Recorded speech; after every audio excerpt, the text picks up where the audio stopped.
So the man of peace, Trump, turns out to be the man of war, because he has decided to send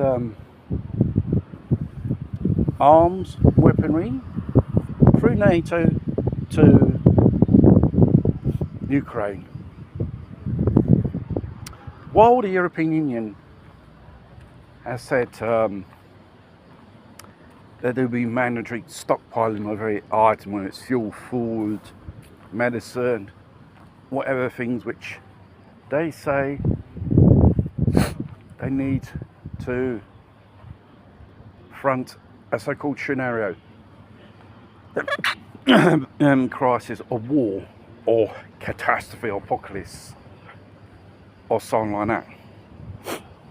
Well, the population is not aware what's really happening behind the scenes.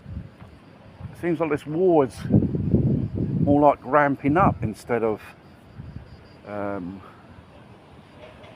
put on pause.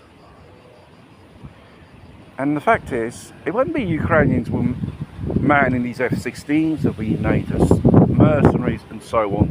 It's been like this since from day one when this war in Ukraine broke out. And don't forget, it's a proxy war waged against Russia. There's been a lot of things about Russians. They've been saying the West they haven't got enough missiles, haven't got enough drones. Like they said, when it started the war, they have to take the microchips out of the washing machine and stuff like that. Do you remember what the von der Leyen said?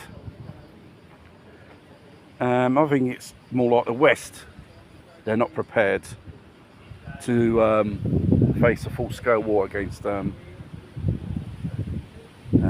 Russia.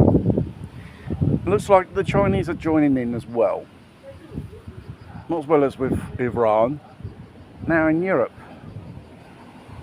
If the Russians know and China know, if Iran falls, it could be a vulnerable front exposed for NATO. And obviously this coalition thingy-bob between the United Kingdom and France, with providing a so-called no-fly zone, even a nuclear triage cover on Europe and even Ukraine as well. It's going to be a scenario of a recipe for disaster, the spark of some armed conflict between the Russians and the NATO, that's for sure.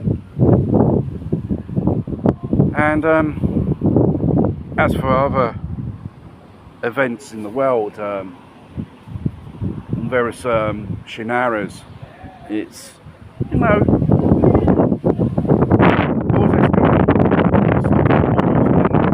it's a pattern in all these